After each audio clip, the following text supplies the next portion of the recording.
മാന്യപ്രേക്ഷകർക്ക് എൻ്റെ പ്രണാമം. കഴിഞ്ഞ ക്ലാസ്സിൽ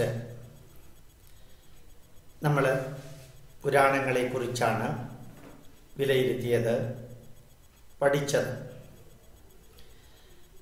ഒരു ബൈബിൾ പഠിച്ച വ്യക്തിക്ക്, ഖുർആൻ പഠിച്ച വ്യക്തിക്ക് പുരാണങ്ങൾ എന്താണെന്ന് മനസ്സിലാക്കാൻ വളരെയേറെ ബുദ്ധിമുട്ടുണ്ടാവും.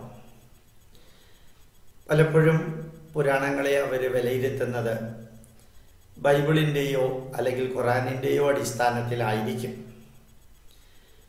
പലപ്പോഴും പുരാണത്തിൻ്റെ അടിസ്ഥാനത്തിലുള്ള കാര്യങ്ങൾ വിവരിക്കുമ്പോൾ പലർക്കും അത് മനസ്സിലാകാതിരിക്കാനുള്ള കാരണവും അതാണ്. സാധാരണഗതിയിൽ സനാതനധർമ്മത്തിൽ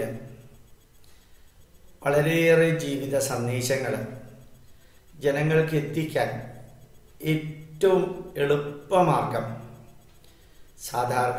സാധാരണക്കാരായ ജനങ്ങൾക്ക് എത്തിക്കാൻ ഏറ്റവും എളുപ്പമുള്ള മാർഗം എന്ന് പറയുന്നത് കഥകളാണ്. അതുകൊണ്ട് തന്നെയാണ് പുരാണങ്ങളെ കഥകൾ എന്ന് പറയുന്നത്. ആ കഥകളിൽ തന്നെ കഥാപാത്രങ്ങൾ തമ്മിൽ കൊടുക്കുന്ന ഉപദേശങ്ങളുണ്ടാവും. കഥാപാത്രങ്ങൾ വേറെ ചിലരുടെ ജീവിതാനുഭവങ്ങൾ വിവരിക്കുന്നുണ്ടാവും. ആ കഥാപാത്രങ്ങൾ പരസ്പരം ജീവിത സത്യങ്ങൾ എന്താണെന്ന് വിവരിക്കുന്നുണ്ടാവും. ഇവിടെ കഥാപാത്രങ്ങൾ നന്മ തിന്മകളെ വിവരിച്ചു കൊടുക്കാൻ ആ കഥാപാത്രങ്ങൾ തന്നെ അത് അനുഭവിക്കുന്നതായിട്ടും ആ അനുഭവം നിങ്ങൾക്ക് ഉണ്ടാവണമെങ്കിൽ ഈ കഥാപാത്രങ്ങളെ പോലെ ജീവിച്ചാൽ മതി എന്നുള്ളൊരു സന്ദേശവും നമുക്ക് ലഭിക്കുന്നുണ്ട്. പക്ഷെ കഥാപാത്രങ്ങൾ പറയുന്നത് ശരിക്ക് കഥയിലെ അഭിനയമാണ്.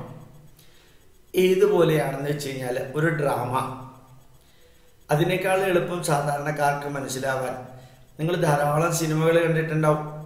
ആറാം തമ്പുരാൻ എന്ന സിനിമ, അതൊരു സിനിമ കഥയാണ്.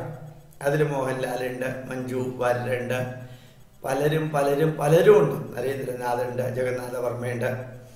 അവരെല്ലാം ആ അഭിനയിക്കുന്ന സിനിമ, ആ സിനിമയിൽ കോൺവെർസേഷൻ ഉണ്ട്, ഡയലോഗുണ്ട്, പലരും പലരെ സഹായിക്കുന്നതുണ്ട്. ഒരു കഥയ്ക്കകത്ത് ഒരു കഥാപാത്രത്തിൻ്റെ ജീവിതാനുഭവം അല്ല വരിക. ചിലപ്പോൾ പല കഥാപാത്രങ്ങളുടെയും ജീവിതാനുഭവങ്ങൾ വരും. അതുകൊണ്ട് ഭ്രമരം എന്ന സിനിമ എടുത്ത് നോക്കുക, അതുപോലെ തന്നെ രാവണപ്രഭു എന്ന സിനിമ എടുത്ത് നോക്കുക, ദേവാസുരം എന്ന സിനിമ എടുത്ത് നോക്കുക. ഇവിടെയെല്ലാം നന്മ തിന്മകൾ തമ്മിലുള്ളൊരു പോരാട്ടമാണ് നടക്കുന്നത്. ഒരു ഹീറോ ഉണ്ടാവും, ഒരു ഹീറോയിൻ ചിലപ്പോൾ ഉണ്ടാവും, ചിലപ്പോൾ ഒരു വില്ലൻ ഉണ്ടാവും. ഹീറോയുടെ കൂട്ടത്തിൽ കുറേ ആൾക്കാരുണ്ടാവും, ഹീറോയിൻ്റെ കൂട്ടത്തിൽ വേറെ കുറേ ആൾക്കാരുണ്ടാവും, വില്ലൻ്റെ കൂട്ടത്തിൽ വേറെ കുറേ ആൾക്കാരുണ്ടാവും. ഇതിലൂടെ നമ്മളെ അറിയിക്കാൻ നമ്മുടെ പൂർവികര് അല്ലെങ്കിൽ ഇപ്പോഴത്തെ സിനിമാ നിർമ്മാതാക്കൾ അല്ലെങ്കിൽ ഒരു കഥയുടെ രചയിതാവ് ആഗ്രഹിക്കുന്നത് മിക്കവാറും നോക്കിയാൽ അറിയാം, നന്മകൾ ഈ ഭൂമിയിൽ സ്ഥിരമായി നിലനിൽക്കും. അതിന് എന്തെല്ലാം പ്രശ്നങ്ങൾ ഉണ്ടായാലും ആ നന്മകൾ സസ്റ്റൈനബിൾ ആൻഡ് പെർമനൻ്റ് ആയിട്ട് നിലനിൽക്കും. തിന്മകളും വില്ലൻ്റെ കൂടെയുള്ളവരും എല്ലാം ഈ ലോകത്ത് നിന്ന് അപ്രത്യക്ഷമാകും എന്ന ഒരു വലിയ സന്ദേശമാണ് നമുക്ക് സിനിമാ കഥയിലൂടെയോ ചെറുകഥയിലൂടെയോ നോവലിലൂടെയോ സീരിയലിലൂടെയോ എല്ലാം അറിയിക്കാൻ ആഗ്രഹിക്കുന്നത്. ഇത് കുറെ കൂടി ആത്മീയത കലർത്തി എന്ന് വിചാരിക്കുക.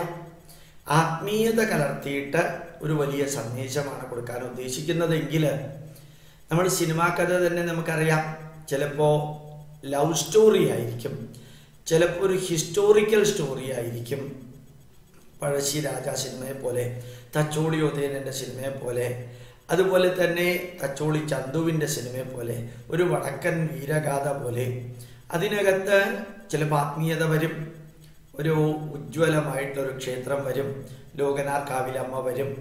ഇങ്ങനെ അനവധി കഥകളുമായി ബന്ധപ്പെട്ട ആത്മീയ കാര്യങ്ങൾ കൂടിച്ചേർത്ത് ഒരു കഥ അല്ലെങ്കിൽ കഥയുടെ പരമ്പര അവതരിപ്പിക്കുമെന്ന് വിചാരിക്കാം. ആ പരമ്പര എങ്ങനെയാ തുടങ്ങുക? ഒരാൾ മറ്റേ ആളോട് ചോദ്യം ചോദിക്കും. പുരാണങ്ങളിൽ അങ്ങനെയാണ്. ഒരാൾ മറ്റേയാളോട് ചോദ്യം ചോദിക്കും. അയാൾ നേരിട്ട് ഉത്തരം കൊടുക്കില്ല. പകരം ഇങ്ങനൊരു ചോദ്യം പണ്ട് ഗരുഡൻ മഹാവിഷ്ണുവിനോട് ചോദിച്ചപ്പോൾ മഹാവിഷ്ണു അതിന് കൊടുത്ത ഉത്തരം ഇതാണ് എന്ന് പറഞ്ഞിട്ടായിരിക്കും ഉത്തരം കൊടുക്കാം. അപ്പോൾ അതിന് ഗരുഡ പുരാണം എന്ന് വേണമെങ്കിൽ പറയാം.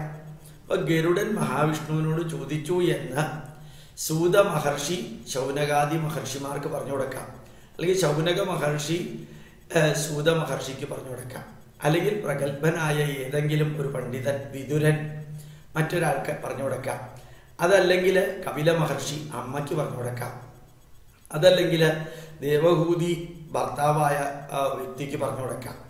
അല്ലെങ്കിൽ ഇന്ദ്രൻ മഹാവിഷ്ണുവിന് പറഞ്ഞു കൊടുക്കാം. മഹാവിഷ്ണു ശിവന് പറഞ്ഞു കൊടുക്കാം. ശിവൻ ബ്രഹ്മാവിന് പറഞ്ഞു കൊടുക്കാം. അല്ലെങ്കിൽ ബ്രഹ്മാവ് ശിവന് പറഞ്ഞു കൊടുക്കാം. എല്ലാത്തിൻ്റെയും പരമമായ ലക്ഷ്യം എന്ന് പറയുന്നത് ഈ പുരാണം എന്ന് പറയുന്നത് കുറേ കഥകളുടെ സമാഹാരമാണ്. ആ കഥകൾ ശരിക്ക് വ്യക്തികൾ തമ്മിലുള്ള ചർച്ചകളുടെ ഭാഗമായിട്ട് വരാം. ചിലർ ചോദിക്കുന്ന ചോദ്യങ്ങൾക്ക് ഉത്തരമായിട്ട് വരാം. ചില അനുഭവങ്ങളായിട്ട് വരാം. ചില ജീവിത പ്രശ്നങ്ങളായിട്ട് വരാം. ഇങ്ങനെ പുരാണങ്ങളിൽ ചരിത്രമായി ബന്ധപ്പെട്ടോ ആത്മീയതയുമായി ബന്ധപ്പെട്ടോ സാമൂഹികവുമായി ബന്ധപ്പെട്ടോ ഭാര്യാഭർത്തൃ ബന്ധവുമായിട്ട് ബന്ധപ്പെട്ടോ നന്മ നിറഞ്ഞ സന്ദേശങ്ങൾ ഏതെല്ലാം തരത്തിലുണ്ട്. സ്നേഹം, ബഹുമാനം, കടമ, കടപ്പാട്, കരുണ, ദയ, സംതൃപ്തി, ചാരിതാർത്ഥ്യം തുടങ്ങിയ നന്മകൾ, വാശി, പക, വിദ്വേഷം, അസൂയ, കുശുംബ, കുനിഷ്ഠ, പരദൂഷണം, അഹങ്കാരം, ഭയം തുടങ്ങിയ തിന്മകൾ. ഈ തിന്മകൾ നിലനിർത്തുന്ന വ്യക്തിക്ക് എന്തെല്ലാം തരത്തിലുള്ള തിന്മകളാ ജീവിതത്തിൽ ഉണ്ടാവുക, നന്മകൾ നിലനിർത്തുന്ന വ്യക്തിക്ക് എന്തെല്ലാം നന്മകളാ ജീവിതത്തിൽ ഉണ്ടാവുക എന്നുള്ളത് വ്യക്തികളുടെ അനുഭവത്തിലൂടെ പറയുന്നതിന് പകരം നല്ല കഥകളിലൂടെ പറഞ്ഞു കൊടുത്താൽ ആ കഥകളാണ് യഥാർത്ഥത്തിൽ പുരാണങ്ങളിലുള്ളത്. ഇപ്പോൾ പക്ഷേ ബൈബിളും ഖുറാനും ഒക്കെ പഠിച്ച വ്യക്തികളുടെ അടുത്ത് നമ്മൾ ഈ പുരാണ കഥകളെക്കുറിച്ച് പറഞ്ഞാൽ അവർ ഉടനെ വിചാരിക്കുന്നത് എന്താ അറിയോ? അവർ ഈ പ്രവാചകൻ മുഹമ്മദ് നബിയെ പോലെയോ യേശുക്രിസ്തുവിനെ പോലത്തെയോ സെൻറ്റ് തോമസിനെ പോലെയോ ലൂക്കിനെ പോലെയോ അല്ലെങ്കിൽ യോഹന്നാനെ പോലെയോ ജീവിച്ചിരുന്ന വ്യക്തികളാണ് ഈ കഥാപാത്രങ്ങളിൽ ഭൂരിഭാഗവും എന്ന് ചിലപ്പോൾ വിചാരിച്ചേക്കാം. ചിലതൊക്കെ ജീവിച്ചിരുന്നവരാ. എല്ലാവരും ജീവിച്ചിരുന്നവരായിരിക്കണം എന്ന് നിർബന്ധമില്ല. ചിലർ ജീവിച്ചിരുന്നവരാ. ഈ ജീവിച്ചിരുന്നവരാണോ അല്ലയോ ഇതൊന്നും അവിടെ ഇമ്പോർട്ടൻസ് അല്ലെങ്കിൽ ഇമ്പോർട്ടൻ്റ് അല്ല. എന്താ അതിന് കാരണം അറിയോ? ഒരു ആമയും മുയലും തമ്മിലുള്ള കഥ പറഞ്ഞു എന്ന് വിചാരിക്കാം. ഒരു സന്യാസിയും ശിഷ്യനും തമ്മിലുള്ള കഥ പറഞ്ഞു എന്ന് വിചാരിക്കാം. അല്ലെങ്കിൽ ഒരു തൊപ്പി വിൽക്കുന്ന വ്യക്തിയും കുരങ്ങനും തമ്മിലുള്ള കഥ പറഞ്ഞു എന്ന് വിചാരിക്കാം. അതല്ലെങ്കിൽ ഒരു കഴുതയും ഒരു കാളയും ഒരു കൃഷിക്കാരനും തമ്മിലുള്ള കഥ പറഞ്ഞു എന്ന് വിചാരിക്കാം. അവിടെ കഴുതയുണ്ടായിരുന്നോ, കുതിരയുണ്ടായിരുന്നോ, കൃഷിക്കാരനുണ്ടായിരുന്നോ, ഇത് ഒന്നും പ്രാധാന്യമുള്ളൊരു കാര്യമല്ല. എന്താ പ്രാധാന്യമുള്ള കാര്യമല്ല എന്ന് പറയാൻ കാരണം അറിയോ? അവിടെ ഒരു സന്ദേശമാണുള്ളത്, ഒരു വലിയ സന്ദേശം. എന്താ സന്ദേശം? ഒരു കഴുത സുഖമായിട്ട് ജീവിക്കുന്നു, ഒരു കാള നിരന്തരം പണിയെടുക്കുന്നു. അപ്പം ഈ കാളയ്ക്ക് തോന്നി ഇവനെയും കൊണ്ട് പണിയെടുപ്പിക്കണം, അല്ലെങ്കിൽ കഴുതയ്ക്ക് തോന്നി ഇവനെയും കൊണ്ട് പണിയെടുപ്പിക്കണം. അപ്പോൾ ഇത് ഈ കഴുതയുടെ സ്ഥാനത്ത് ഒരു മനുഷ്യനാണ്, കുതിരയുടെ സ്ഥാനത്ത് വേറൊരു മനുഷ്യനാണ്, കർഷകന്റെ സ്ഥാനത്ത് വേറൊരു മനുഷ്യനാണെങ്കിൽ ആ കഥയ്ക്കകത്ത് നമുക്ക് മനസ്സിലാക്കാനുള്ള കുറേ കാര്യങ്ങളുണ്ട്. ഇപ്പോൾ പുരാണമിത്യേവെന്ന സാധു സർവം നജാപികാവ്യം നവമിത്യപദ്യം. പുരാണങ്ങൾ അതൊരു ചരിത്രത്തിൻ്റെ ഭാഗമല്ല. ചിലപ്പോൾ ചരിത്രത്തിൻ്റെ ചില ഭാഗങ്ങൾ പുരാണത്തിലുണ്ടായി എന്ന് വരും. അതുകൊണ്ട് പുരാണം വായിക്കുന്ന വ്യക്തികൾ എപ്പോഴും ഓർമ്മിക്കാനുള്ളത് ഈ പുരാണത്തിലെ കഥകൾ കേട്ട്, പുരാണത്തിലെ വിവരണങ്ങൾ കേട്ട് വാദിക്കാനും ജയിക്കാനും ശ്രമിക്കരുത്. കാരണം പുരാണങ്ങളെക്കുറിച്ച് ഹിന്ദുക്കൾക്കും കുറേ തെറ്റിദ്ധാരണകളുണ്ട്.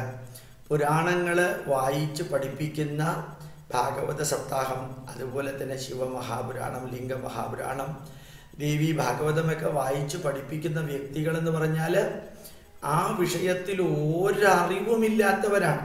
നിർഭാഗ്യവശാൽ കുറച്ച് അറിവുള്ള 21-ാം നൂറ്റാണ്ടിൽ ജീവിക്കുന്ന വ്യക്തികൾക്കാണ് തനി പ്രാകൃതമായ രീതിയിൽ ഈ പുരാണ കഥകൾ വായിച്ചു പലരും പറഞ്ഞു കൊടുക്കുന്നത്.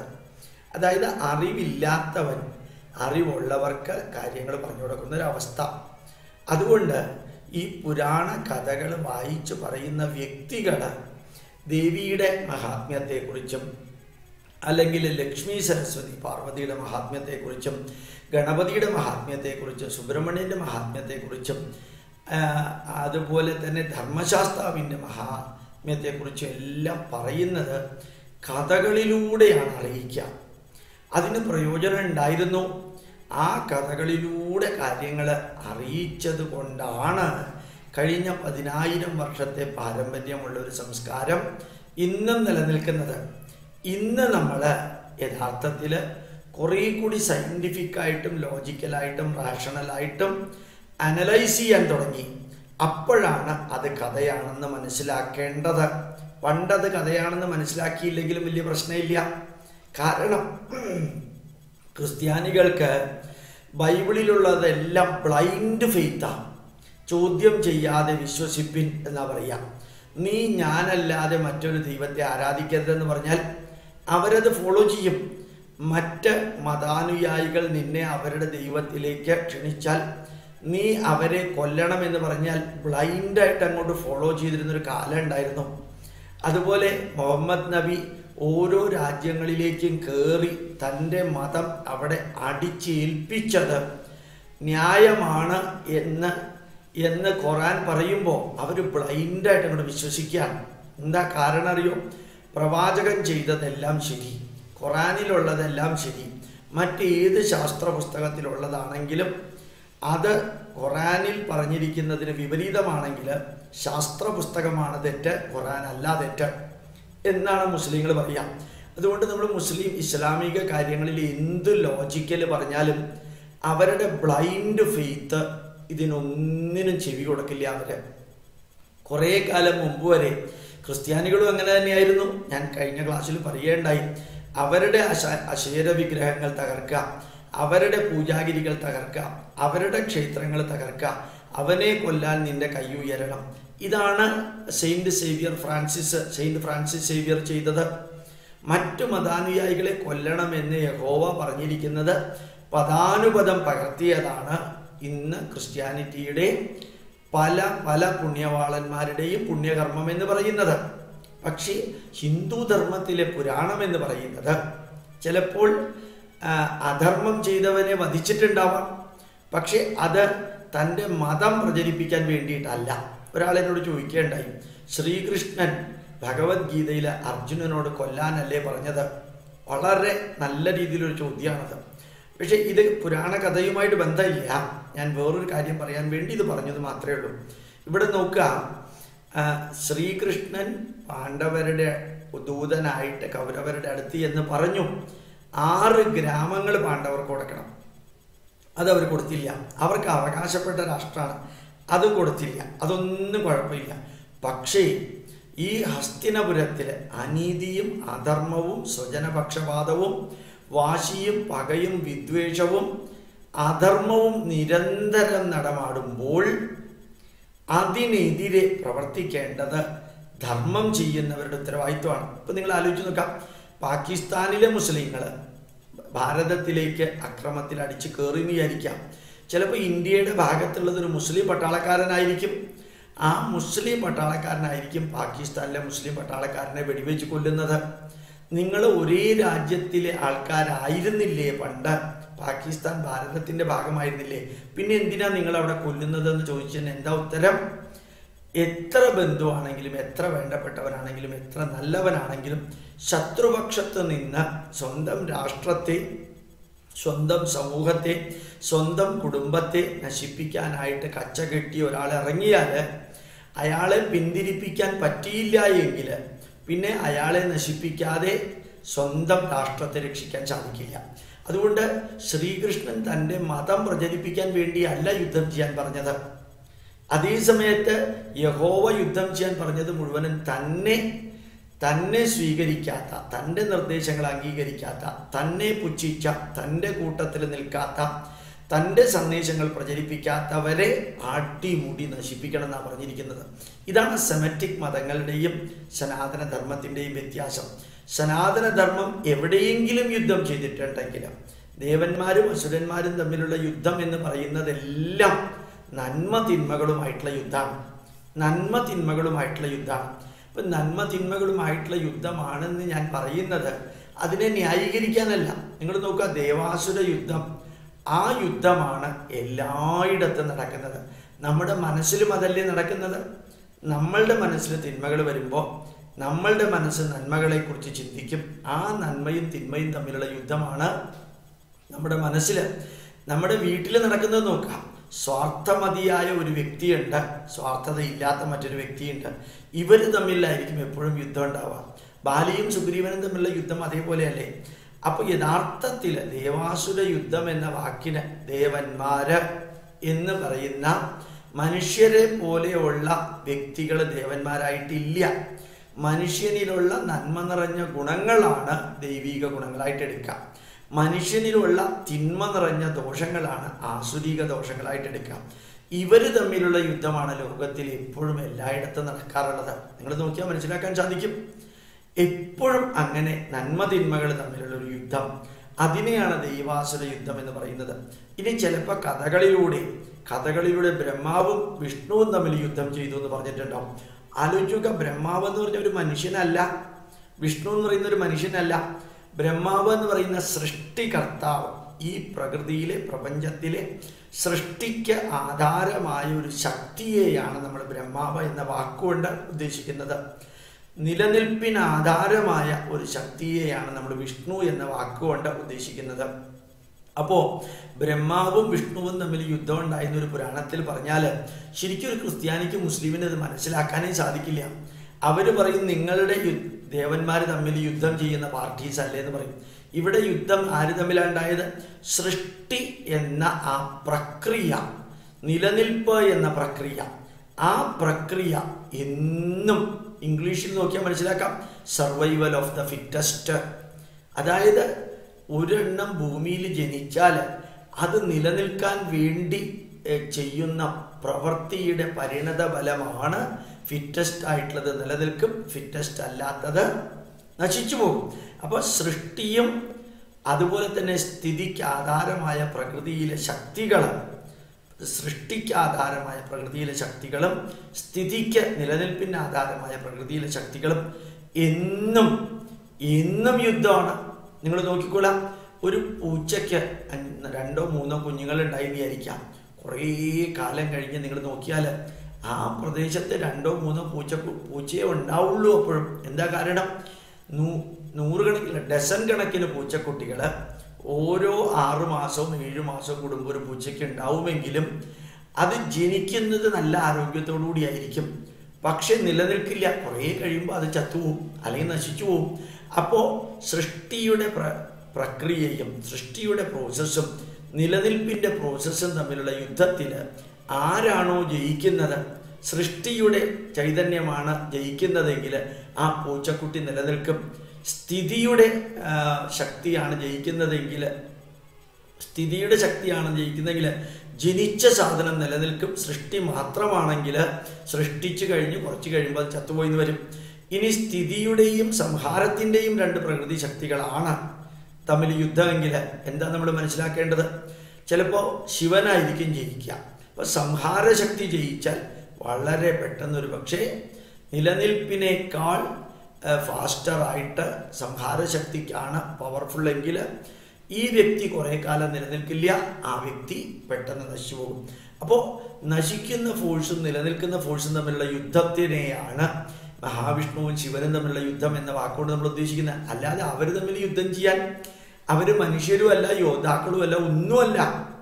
ബ്രഹ്മാവും ശിവനും തമ്മിൽ യുദ്ധം ചെയ്തു എന്ന് പറഞ്ഞാൽ സൃഷ്ടിയുടെ ശക്തിയും അതുപോലെ സംഹാരത്തിൻ്റെ ശക്തിയും തമ്മിലുള്ള കോൺഫ്ലിക്റ്റാണ്. ജനിച്ച കുട്ടികൾ, ഇപ്പോൾ ഇറാഖിലൊക്കെ കുട്ടികൾ ജനിച്ചാൽ 10 കുട്ടികൾ ജനിച്ചു കഴിഞ്ഞാൽ 3-ാമത്തെ 4-ാമത്തെ ദിവസം 2 or 3 കുട്ടികൾ മരിച്ചു കഴിഞ്ഞിട്ടുണ്ടാവും. അതായത് സൃഷ്ടിയുടെ ശക്തിയും സംഹാരത്തിൻ്റെ ശക്തിയും തമ്മിലുള്ള കോൺഫ്ലിക്റ്റിൽ സംഹാരത്തിൻ്റെ ശക്തി ജയിച്ചാൽ ആ കുട്ടി മരിക്കും. സൃഷ്ടിയുടെ ശക്തി ജയിച്ചാൽ ആ കുട്ടി ജനിച്ച് കുറേ കാലം നിൽക്കും. പിന്നെ സ്ഥിതിയുടെ ശക്തിയാണ് നിലനിൽക്കുന്നതെങ്കിൽ ആ കുട്ടി നിലനിൽക്കും. അപ്പോൾ സൃഷ്ടികർത്താവിന് പവർഫുള്ളാണ്, നിലനിൽക്കുന്ന കർത്താവിന് പവർഫുള്ളാണ്, സംഹാരശക്തിക്ക് പവർഫുള്ളാണ്. ഏതാണോ പവർഫുള്ളായിട്ട് നിൽക്കുന്നത് കമ്പാരറ്റീവ്ലി അതായിരിക്കും ഇമ്പാക്റ്റ് ആയിട്ട് വരിക. ഇപ്പം നമ്മൾ പുരാണ കഥകളിൽ അതേപോലെയാണ് പാർവതിയും സരസ്വതിയും തമ്മിൽ യുദ്ധം ചെയ്തു എന്ന് വിചാരിക്കാം. അങ്ങനെ പറഞ്ഞിട്ടില്ല. അതിൻ്റെ അർത്ഥം എന്താ? അറിവുള്ളൊരു വ്യക്തി, അതുപോലെ തന്നെ സമ്പത്തുള്ള വ്യക്തി, ഇവർ തമ്മിലുള്ള കോൺഫ്ലിക്റ്റാണ് യഥാർത്ഥത്തിൽ ഈ ലോകത്തിൽ മുഴുവനും. ചിലപ്പോൾ നോളജുള്ള വ്യക്തികൾ അതുപോലെ തന്നെ സമ്പത്തുള്ള വ്യക്തികൾ തമ്മിൽ കോൺഫ്ലിക്റ്റ് വരുന്നത് നമുക്ക് കാണാൻ സാധിക്കും. ചിലപ്പോൾ നോളജുള്ള വ്യക്തിയായിരിക്കും കൊല്ലുക, എന്നിട്ട് സമ്പത്തുള്ള വ്യക്തി സർവൈവ് ചെയ്യും. ചിലപ്പോൾ സമ്പത്തുള്ള വ്യക്തി വധിക്കപ്പെടും, നോളജുള്ള വ്യക്തി നിലനിൽക്കും. ഇതിനെ നമ്മൾ എങ്ങനെയാ പറയുക? സരസ്വതിയും ലക്ഷ്മിയും തമ്മിലുള്ള യുദ്ധം എന്ന് വേണമെങ്കിൽ പറയാം. ഇനി ലക്ഷ്മിയും പാർവതിയും തമ്മിലുള്ള യുദ്ധം വിചാരിക്കാം. എന്താ അതിൻ്റെ അർത്ഥം? സമ്പത്തുള്ള വ്യക്തിയും ശക്തിയുള്ള വ്യക്തിയും തമ്മിലുള്ള യുദ്ധം. അതിൽ ശക്തിയാണോ ജയിക്കുന്നത്, സമ്പത്താണോ ജയിക്കുന്നത്? ഇത് നമ്മുടെ ലോകത്തിൽ കാണുന്ന കാര്യങ്ങളാണ്. അപ്പം ഇതിനെ നമ്മൾ യഥാർത്ഥത്തിൽ പുരാണ കഥകളിലൂടെ മനസ്സിലാക്കണം. അതിൽ ശരിക്കും ജീവിച്ചിരുന്നവരും ചിലപ്പോൾ പുരാണ കഥകളിലെ ഭാഗങ്ങളാവും. ഇപ്പോൾ വടക്കൻ വീരഗാഥ എന്ന സിനിമയിൽ അതിനകത്ത് കുറേ ചരിത്രത്തിൻ്റെ ഭാഗമുണ്ട്. പഴശ്ശിരാജ എന്ന സിനിമയിൽ കുറേ ചരിത്രത്തിൻ്റെ ഭാഗമുണ്ട്. ബാക്കിയുള്ളത് കഥയാണ്. തച്ചോളി ചന്തു, തച്ചോളി ഉദയനൻ എന്നുള്ള കഥകളിൽ, നോവലുകളിൽ കുറേ ചരിത്രത്തിൻ്റെ ഭാഗമുണ്ട്. അപ്പോൾ ഇതെല്ലാം നമ്മൾ നോക്കാനുള്ളത്. പുരാണം എന്ന് പറയുന്നത് ബൈബിള് പോലെയേ അല്ല. പുരാണം എന്ന് പറയുന്നത് ഖുർആൻ പോലെയേ അല്ല. പുരാണത്തിലെ കഥാപാത്രങ്ങൾ പലപ്പോഴും മനുഷ്യരെ പോലെയുള്ളവരോ അല്ലെങ്കിൽ ഋഷിവര്യന്മാരെ പോലെയുള്ളവരോ അല്ലെങ്കിൽ ദേവതമാരെ പോലെയുള്ളവരോ ആണ്. അവരുടെ കഥകൾ നമ്മളെ അറിയിക്കാൻ നമ്മുടെ പൂർവികര് ഉപയോഗിച്ച മാർഗം എന്ന് പറയുന്നത് നന്മ ചെയ്യുന്നതെല്ലാം നിലനിൽക്കും, തിന്മ ചെയ്യുന്നതെല്ലാം നശിക്കും എന്നുള്ള ഒരു കാര്യം. മറ്റൊന്ന്, ശക്തിയുള്ളതെല്ലാം നിലനിൽക്കും, ശക്തി കുറഞ്ഞതെല്ലാം തകരും. അറിവുള്ളതെല്ലാം നിലനിൽക്കും, അറിവില്ലാത്തതെല്ലാം തകരും. ഈ ഭൂമിയുടെ നിലനിൽപ്പിന് ആവശ്യമായിട്ടുള്ള ഒരു ബാലൻസിങ് ആണ് ഈ കഥകളിലൂടെ അറിയിക്കുന്നത്.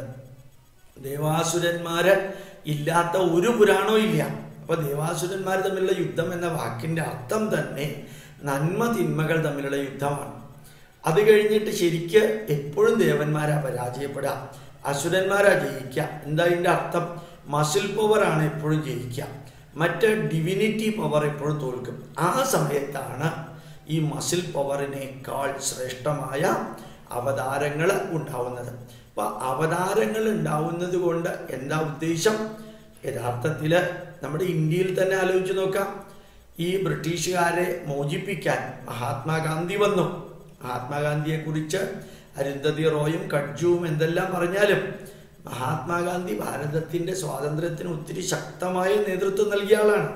അപ്പം മഹാത്മാഗാന്ധിയെ നമ്മളിപ്പോൾ അവതാരം എന്ന് പറഞ്ഞാൽ തെറ്റൊന്നുമില്ല. കാരണം മനുഷ്യരൂപത്തിലുള്ള ഒരു വ്യക്തി, അഹിംസ, അതുപോലെ തന്നെ ധർമ്മം, സത്യം, നീതി, ന്യായം ഇതെല്ലാം ജീവിതത്തിൽ പകർത്തിയ മനുഷ്യരൂപത്തിലുള്ള ഒരു വ്യക്തി. ആ മഹാത്മാഗാന്ധിയാണ് ഭാരതത്തെ ഏതാണ്ട് സ്വതന്ത്രമാക്കിയതെന്ന് വേണമെങ്കിൽ പറയാം. സുഭാഷ് ചന്ദ്രബോസ് തനിക്ക് വേണ്ടി ഒന്നും ചെയ്തിട്ടില്ല. എല്ലാം ത്യജിച്ച് വൻ സമൂഹത്തെ തയ്യാറാക്കി രാഷ്ട്രത്തിന് വേണ്ടി അന്ന് പ്രവർത്തിച്ചത് ഒരു അവതാരത്തെ പോലെയാണ്. അപ്പം ശക്തമായ മസിൽ പവറുള്ള ബ്രിട്ടീഷുകാരെ തോൽപ്പിക്കാൻ മസിൽ പവറുള്ള സുഭാഷ് ചന്ദ്രബോസിനെ പോലെയുള്ളവർ ഒരു വശത്ത്, അവരുടെ സൈന്യം ഇന്ത്യൻ നാഷണൽ ആർമി വേറൊരു സ്ഥലത്ത്, അതേ സമയത്ത് ധർമ്മത്തിൻ്റെ ശക്തിയുള്ള മഹാത്മാഗാന്ധിയുടെ പവർ വേറൊരു സ്ഥലത്ത്. അവസാനം നോക്കാം, എന്തൊക്കെ സംഭവിച്ചാലും ശരി ഭാരതത്തിന് സ്വാതന്ത്ര്യം ലഭിച്ചു. അതായത് വില്ലനല്ല ജയിച്ചത്, അല്ലെങ്കിൽ അസുരശക്തി അല്ല ജയിച്ചത് മുഴുവനും നന്മ നിറഞ്ഞ ശക്തികളാണെന്ന് നമുക്ക് തിരിച്ചറിയാൻ സാധിക്കണം. ഇനി വീണ്ടും നിങ്ങൾ പുരാണ കഥകൾ നോക്കുക. പ്രഹ്ലാദൻ എന്ന വ്യക്തി ഉണ്ടായിരുന്നോ ഇല്ലയോ എന്നുള്ളത് ഒന്നും ഇമ്പോർട്ടൻ്റ് അല്ല.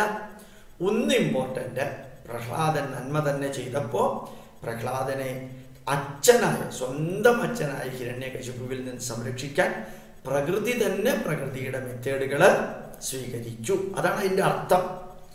അപ്പോൾ ഹിരണ്യകശിപുവിനെ കൊല്ലേണ്ടി വന്നു, ഹിരണ്യകശിപു കൊന്നു.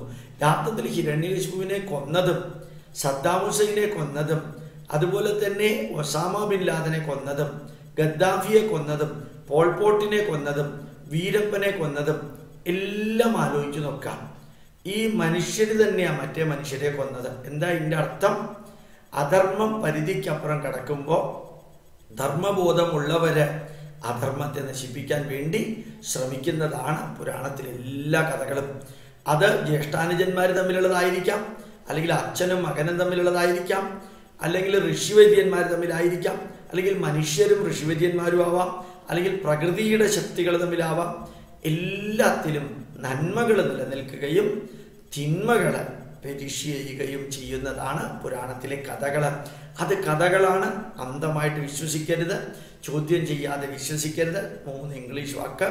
സയൻറ്റിഫിക്കലി, ലോജിക്കലി, റാഷണലി ചിന്തിച്ച് പഴത്തിൻ്റെ തൊലി കളഞ്ഞ് പഴം നമ്മൾ കഴിക്കുന്ന പോലെ, അതായത് കവറ് കളഞ്ഞ് മരുന്ന് നമ്മുടെ ശരീരത്തിലേക്ക് പോകുന്നത് പോലെയാണ് യഥാർത്ഥത്തിൽ പുരാണ കഥകളിലെ മെസ്സേജാണ് അകത്തേക്ക് പോവേണ്ടത്, കഥകളല്ല.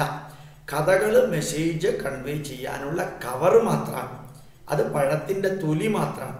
കവറിൽ കയറി പിടിച്ച് വാദിക്കാനും ജയിക്കാനും ശ്രമിച്ചാൽ വളരെ ഡേഞ്ചറസ് ആയിട്ടുള്ള എഫക്റ്റ് ആയിരിക്കും ഉണ്ടായിരിക്കാം. ശരിക്കും വാദിച്ച് ജയിക്കാൻ സാധിക്കില്ല. അതാണ് പലപ്പോഴും പരശുരാമൻ മഴുവെറിഞ്ഞ് കേരളം ഉണ്ടായി എന്ന് പറയുന്നു. പരശുരാമനേക്കാളും മുമ്പല്ലേ വാമനൻ ജനിച്ചത്. അപ്പോൾ ഈ വാമനൻ എന്നും പരശുരാമനും തമ്മിലുള്ള കഥയിലാണ് ചിലർ പിടിച്ചുകൊണ്ടിരിക്കുന്നത്. വാമനൻ ഉണ്ടായിരുന്നോ ഇല്ലയോ, ഇതൊന്നും ഇമ്പോർട്ടൻ്റ് അല്ല. പരശുരാമനെ ഉണ്ടായിരുന്നോ ഇല്ലായിരുന്നോ ഒന്നുമല്ല, അതിൻ്റെ പുറകിലൊരു വലിയ സന്ദേശമുണ്ട്. അതേപോലെയാണ് കൽക്കി എന്ന് പറയുന്നത് മുഹമ്മദ് നബിയാണെന്ന് പറഞ്ഞു. ഓരോരുത്തർക്കും ഓരോ രീതിയിൽ പുരാണത്തെ ഇൻ്റർപ്രറ്റ് ചെയ്യാനുള്ള സ്വാതന്ത്ര്യമുണ്ട്. സക്കീർ നായിക്ക് ഹിന്ദുക്കളെ പറ്റിക്കാൻ അയാൾ നിരന്തരം ചെയ്യുന്നതിൻ്റെ കൂട്ടത്തിൽ ഇത് ചെയ്യുന്നു. അയാൾക്ക് പറ്റിക്കാനും സ്വാതന്ത്ര്യമുണ്ട്, നമുക്ക് എതിർക്കാനും സ്വാതന്ത്ര്യമുണ്ട്. കാരണം നല്ല ഡോക്ടർമാർ പറ്റിക്കണില്ലേ? ന്യൂറോ സർജന്മാരും ന്യൂറോളജിസ്റ്റുമാരും കാർഡിയോളജിസ്റ്റുമാരും ഓരോ ഡോക്ടർമാരും ഇന്ന് മെഡിസിൻ്റെ കമ്മീഷൻ മേടിക്കുന്നുണ്ട്, ടെസ്റ്റിങ്ങിൻ്റെ കമ്മീഷൻ മേടിക്കുന്നുണ്ട്, ഡോക്ടർമാർ കമ്മീഷൻ മേടിക്കുന്നുണ്ട്, എഞ്ചിനീയർമാർ കമ്മീഷൻ മേടിക്കുന്നുണ്ട്, ജഡ്ജിമാർ കമ്മീഷൻ മേടിക്കുന്നുണ്ട്, അഡ്വക്കേറ്റുമാർ കമ്മീഷൻ മേടിക്കുന്നുണ്ട്, മന്ത്രിമാർ മേടിക്കുന്നുണ്ട്, തെറ്റ് ചെയ്യുന്നുണ്ട്, ഫ്രോഡ് ചെയ്യുന്നുണ്ട്, ബ്രൈബുണ്ട്, MLA മാർ ചെയ്യുന്നുണ്ട്, അധ്യാപകർ ചെയ്യുന്നുണ്ട്, പ്രിൻസിപ്പാൾമാർ ചെയ്യുന്നുണ്ട്, സ്കൂളിൻ്റെയും കോളേജിൻ്റെയും ഉടമസ്ഥർ ചെയ്യുന്നുണ്ട്. അപ്പോൾ ഇവരെല്ലാം ചെയ്യുമ്പോൾ ഈ സക്കീർ നായിക്കിനും ഈ ഫ്രോഡ് ചെയ്യാനുള്ള സ്വാതന്ത്ര്യമുണ്ട്, MM അക്ബറിനും ഉണ്ട്, മാത്യൂസിനെ പോലെയുള്ളവർക്കും ഉണ്ട്, ക്രിസ്ത്യാനികൾക്കും ഉണ്ട്. പക്ഷേ അറിവുള്ളവരും ധർമ്മബോധമുള്ളവരും അതിനെതിരെ ഫൈറ്റ് ചെയ്തില്ല എങ്കിൽ അധർമ്മവും തെറ്റും ബ്രൈബും ഫ്രോഡും നിലനിൽക്കുകയും ധർമ്മം നശിക്കുകയും ചെയ്യും. അതുകൊണ്ടാണ് യഥാർത്ഥത്തിൽ പുരാണങ്ങളും മറ്റെല്ലാം സയൻറ്റിഫിക്കലി ലോജിക്കലി റാഷണലി മനസ്സിലാക്കിയാലേ ആ കഥയിൽ നിന്ന് സന്ദേശമെടുത്ത് അനുഭവങ്ങളെടുത്ത് ഉപദേശങ്ങളെടുത്ത് ജീവിത സത്യങ്ങളെടുത്ത് മറ്റുള്ളവർക്ക് പറഞ്ഞു കൊടുക്കാൻ സാധിക്കും. ഇങ്ങനെ തന്നെ വേണം പുരാണങ്ങൾ പഠിക്കാൻ. ഓരോ കഥയ്ക്കകത്ത് നിന്നും നമുക്കെടുക്കേണ്ടത് എന്ത്, അത് നമ്മളെടുക്കണം, നമ്മുടെ മക്കൾക്ക് പറഞ്ഞു കൊടുക്കണം, മറ്റുള്ളവർക്ക് പറഞ്ഞു കൊടുക്കണം. അന്ധമായിട്ട് കഥകൾ പഠിച്ച് അന്ധമായിട്ട് അതിൽ വിശ്വസിച്ച് അതിൽ നടന്നതെല്ലാം ചരിത്രമാണെന്ന് വ്യാഖ്യാനിക്കാനോ വാദിക്കാനോ ശ്രമിക്കരുത്. അത് കഥയാണ്. ആമയും മുയലും മാതിരിയുള്ള കഥയാണ്, മുയലും സിംഹവും മാതിരിയുള്ള കഥയാണ്, അല്ലെങ്കിൽ സന്യാസിയും ശിഷ്യന്മാരും തമ്മിലുള്ള കഥയാണ്, അല്ലെങ്കിൽ കാമധേനുവും അസുരന്മാരും തമ്മിലുള്ള കഥയാണ്, അല്ലെങ്കിൽ ദേവന്മാരും അസുരന്മാരും തമ്മിലുള്ള കഥയാണ്. ഇതിനേക്കാൾ ഉയരത്തിലേക്ക് പോകുമ്പോഴാണ് ചരിത്രവും കഥയും ചേർന്ന മഹാഭാരതത്തിലേക്ക് നമ്മൾ എത്തുക. ക്രിസ്ത്യാനികൾക്കും മുസ്ലിങ്ങൾക്കും അതില്ല. അവർക്ക് ഒരു ബൈബിളേ ഉള്ളൂ, ഒരു ഖുറാനേ ഉള്ളൂ. ആ ഒരെണ്ണത്തിലൂടെ അവർക്ക് എല്ലാം കാണാൻ സാധിക്കുള്ളൂ. നമുക്കങ്ങനെയല്ല, അനവധി ഗ്രന്ഥങ്ങളുണ്ട്. നമ്മളുടെ ലെവൽ ഉയരുന്നതിനനുസരിച്ച് നമുക്ക് ഉൾക്കൊള്ളാൻ സാധിക്കുന്ന കഥകൾ, അതിനേക്കാൾ ഉയർന്നാൽ അനുഭവങ്ങൾ, അതിനേക്കാൾ ഉയർന്നാൽ ഉപദേശങ്ങൾ, അതിനേക്കാൾ ഉയർന്നാൽ ജീവിത സത്യങ്ങൾ. ഇത് മനസ്സിലാക്കാൻ സാധിക്കട്ടെ എന്ന് പ്രാർത്ഥിക്കുന്നു. നല്ലോണം പുരാണ കഥകൾ പഠിച്ചിട്ട് അതിൻ്റെ എസൻസ് മറ്റുള്ളവർക്ക് പറഞ്ഞു കൊടുക്കാം. പ്രണാമം, നമസ്കാരം.